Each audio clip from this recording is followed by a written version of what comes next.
নাগালেণ্ড সীমান্তৱৰ্তী হালৱাটিং টিফুক চাহ বাগিচাৰ নান্দনিক দৃশ্যই আপ্লুত কৰিছে প্ৰকৃতিপ্ৰেমীক। মৌমাখিৰ গুঞ্জনত মুখৰিত হালৱাটিং টিফুক চাহ বাগিচা। চাহ বাগিচাৰ ডাঙৰ গছৰ মাজৰ দুজোপা জৰি গছত লমালমে ওলমি আছে মৌমাখিৰ বাহ। বৰমৌ নামে পৰিচিত এইবিধ মৌমাখিয়ে টিফুক চাহ বাগিচাক এক অনন্য মাত্ৰা প্ৰদান কৰিছে। বিগত ২০ বছৰ ধৰি অক্টোবৰ-নৱেম্বৰ মাহত আহি টিফুক চাহ বাগিচাৰ এই দুজোপা গছত প্ৰায় ২০০ৰো অধিক মৌমাখিয়ে বাহ সাজে। ইতিমধ্যে টিফুক চাহ বাগিচাত থকা এই নান্দনিক দৃশ্য প্ৰত্যক্ষ কৰিবলৈ বহু দূৰ-দূৰণিৰ লোকে আহি ভিৰ কৰেহি। টিফুক বাগিচাৰ কৰ্তৃপক্ষৰ লগতে স্থানীয় লোকেও এই মৌমাখিৰ সুৰক্ষাৰ ক্ষেত্ৰত গুৰুত্ব দিছে। প্ৰকৃতি ধ্বংসৰ সমান্তৰালকৈ এনে প্ৰজাতিৰ জীৱসমূহে বাহ সাজিবলৈ উপযুক্ত গছৰ অভাৱ হোৱাত এতিয়া টিফুক বাগিচাৰ নিজান পৰিৱেশত দুজোপাকৈ প্ৰায় ২০০ বছৰ পুৰণি গছত মৌমাখিয়ে এনেদৰে বাহ সাজিছে। হয়, আজি এইটো টিফুক চাহ বাগিচাত ২০০ বছৰ পুৰণি গছজোপা আমি আদিম যুগৰ পৰা যিসকল আমাৰ বৃদ্ধ আছে তেওঁলোকৰ মুখৰ পৰা শুনি আহিছোঁ এই গছজোপাৰ কথা।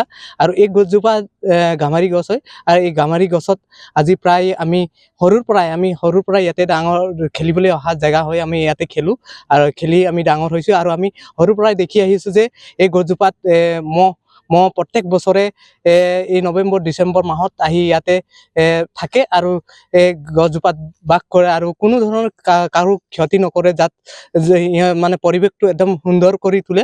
আৰু ইয়াৰ পৰা এটা এই হালধীয়া এটা হেৰি পৰে, যিটো কিবা পৰে, এইটো আমি ইমান হেৰিকে ক'ব পৰা নাই, কিন্তু এইটো এটা সুন্দৰ কৰি তোলে।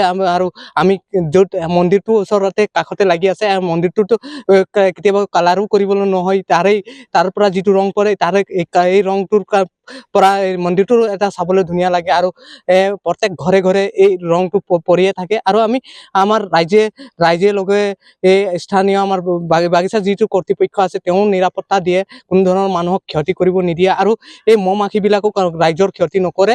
আৰু আমি আশা কৰোঁ যে ইয়াতে ৰাইজসকল আছে, যিসকল মানে এনেকুৱা ধৰণৰ কিছুমান ব্যক্তি আছে, তেওঁলোকে অলপ কিবা চিন্তা চৰ্চা কৰে, ভাঙি মেলি লৈ যাব, তেওঁলোকক আমি আহ্বান জনাম যাতে কোনো কাৰণে সেইটো ক্ষতি নকৰে। আৰু এইটো এটা পৰিৱেশ ধুনীয়া কৰি তুলি ৰাখিছে আৰু এনেকাই থাকিব, যাতে দূৰ দূৰণিৰ পৰা মানুহবিলাক চাবলৈ আহে আৰু আমাৰ পৰিৱেশটো ভাল কৰি থাকিব। হ'ল এতিয়া আমাৰ মানে যেতিয়ালৈকে দেখি আছোঁ মানে ইয়াতে বহে আৰু মৌমাখিকেইটা।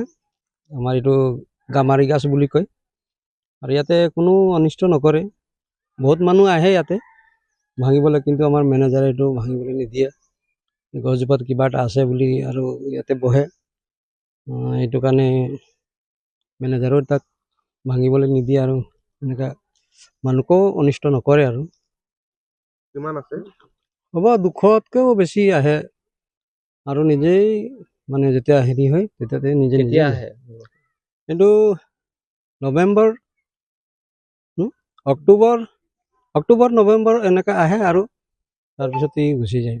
থাকে ২-৩ মাহমান থাকে আৰু ৩ মাহমান থাকে আৰু তাতে গুচি যায়। ভালেই লাগে, একোতো আজিলৈকে কাকো অনিষ্ট কৰা নাই।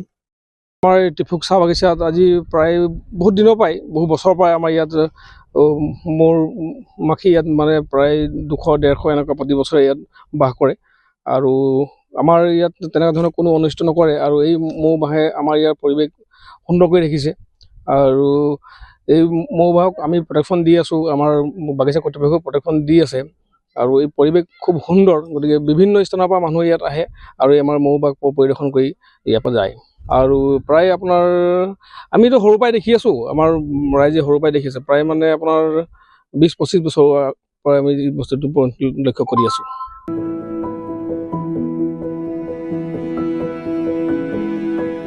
আমগুৰিৰ পৰা ৱাকিল আহমেদৰ ৰিপৰ্ট, এনি ভাৰত 24।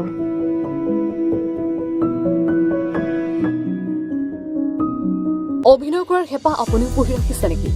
আপোনাৰ অভিনয় কৰাৰ অভিজ্ঞতা নাই? কোনো কথা নাই। আপোনাৰ বাবে আহিছে সোণালী সুযোগ। ২৯ ছেপ্টেম্বৰত দিনৰ ৯ বজাৰ পৰা নিশা ৮ বজালৈ বলিউড তথা হলিউডৰ চিনেমাৰ বাবে অডিশ্যন হ'বলৈ গৈ আছে গুৱাহাটীৰ কাহিলীপাৰাস্থিত জ্যোতি চিত্ৰবনত। ৫ বছৰ বয়সৰ পৰা ১৭ বছৰ ব্যক্তিয়ে কৰিব পাৰিব অংশগ্ৰহণ। পঞ্জীয়ন হ'ব বিনামূলীয়া। নিৰ্দিষ্ট ৱেবছাইটত কৰিব পাৰিব আবেদন।